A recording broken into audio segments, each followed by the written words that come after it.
story of an audacious fraud. He said that after serving his country in the military, he could no longer use his hands or his feet. He couldn't even get out of bed to work. He collected well over $1 million in disability checks. So what was he doing going roller skating and bungee jumping? And what did he say when he got caught? Here's ABC's David Wright. They say before you judge someone, walk a mile in their shoes. I'm numb right now. I deal with tremors constantly.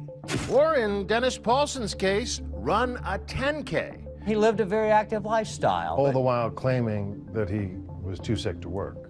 Not only too sick to work, but too sick to get out of bed most days. Is it possible to be completely disabled one day and fully active the next? That's the million-dollar question, and then some. He lived a life that changed depending on who he was around.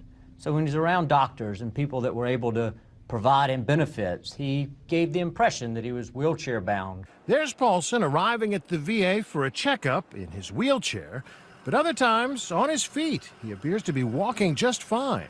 Authorities decided to take a closer look at Paulson. They're very hard cases to develop. That's how investigator Paul Lee got on the case. You're following him? Yes. Just take out a camera, start filming him as he's shooting pool. Shooting pool, harmless enough, right? I mean, is it possible that maybe the symptoms come and go?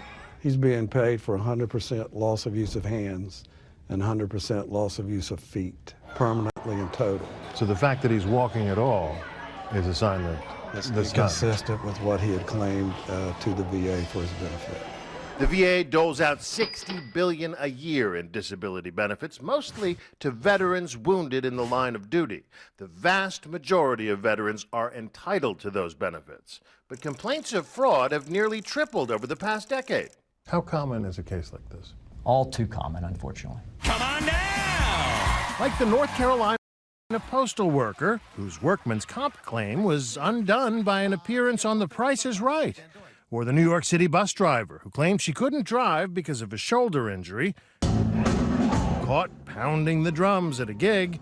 What makes Paulson's case unusual is that he got away with it for years. By the time the VA finally caught up with him, he'd been scamming the system for 20 years. By the time he was caught, he defrauded more than $1.6 million from the government, checks that he actually got that he should not have. 1.6 million? 1.6 million. The biggest piece of evidence against him didn't actually come from surveillance. It came from his then-wife's blog. There's one thing is absent from the blog, is canes and wheelchairs. In your line of work, is this a smoking gun? Yes. I'm David Wright. Nice to meet you. Even after he was caught and convicted, Dennis Paulson agreed to sit down with Nightline while under house arrest to tell his side of the story.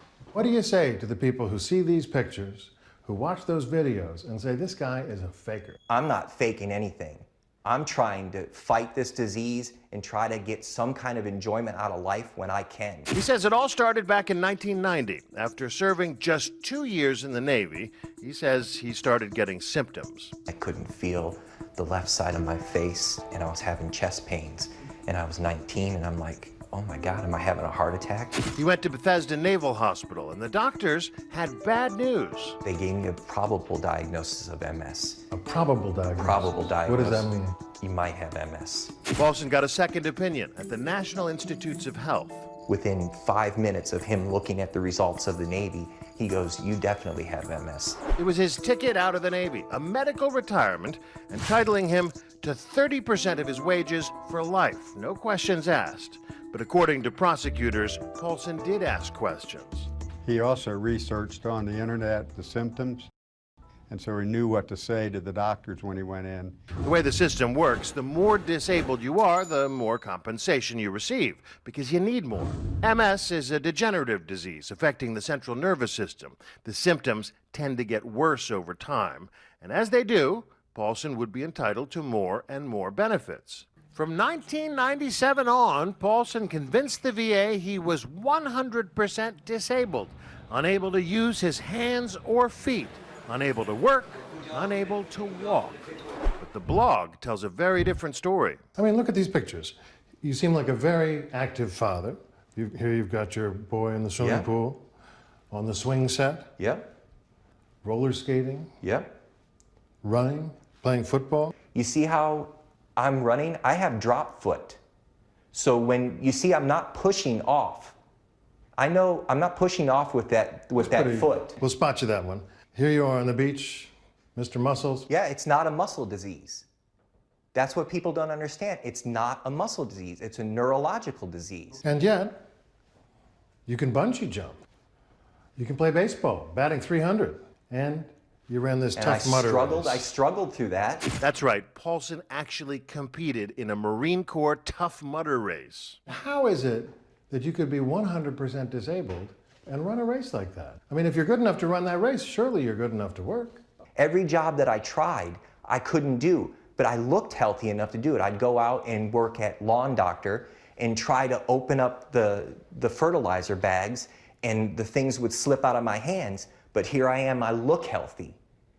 I always fight this disease. We wouldn't even be discussing this if I went to Afghanistan or Iraq and got my legs blown off and had to wear prosthetics. And then you see people with prosthetics competing at the Invictus Games. Surely you're not comparing yourself to those folks. No, that's a disease, that's a problem that you can see, is what I'm saying. You can see that disability. They get looked at as inspiring. They're like, that's great, he's fighting through this. But I get looked at like I'm a fraud because you can't see the disease. You were never in combat. You didn't even finish one tour of duty. No. Why does the military owe you a lifetime of benefits for 100% of your working life when you are fit enough to do all the active things that we can see you doing in those photographs? Because I'm service connected. He's not a wounded warrior, he's service connected. At sentencing, the judge ordered Paulson to pay back the $1.6 million plus a huge fine and serve 41 months behind bars. And no regrets? I wish I'd never got diagnosed with MS. I'd give anything not to have this disease. I believe you. I believe you on that. But you don't believe me on everything else. It's tough to. The jury didn't buy it. The jury- Why should our viewers? Nobody on that jury has MS. I didn't get a fair trial because I didn't have a jury of my peers on that jury. What do you mean? The jury should have all had MS? At least one or two people should have had MS on that jury for me to get a fair ruling. I think the jury was certainly left with the impression that you were dealt a bad card and you played it for all it was worth. Not true at all. Not true at all. The tragic part is there's a good chance that over time his MS will progress to a point that he actually is totally disabled. But having cheated the system, it's not clear he'd be able to collect the benefits he would otherwise be entitled to. I'm David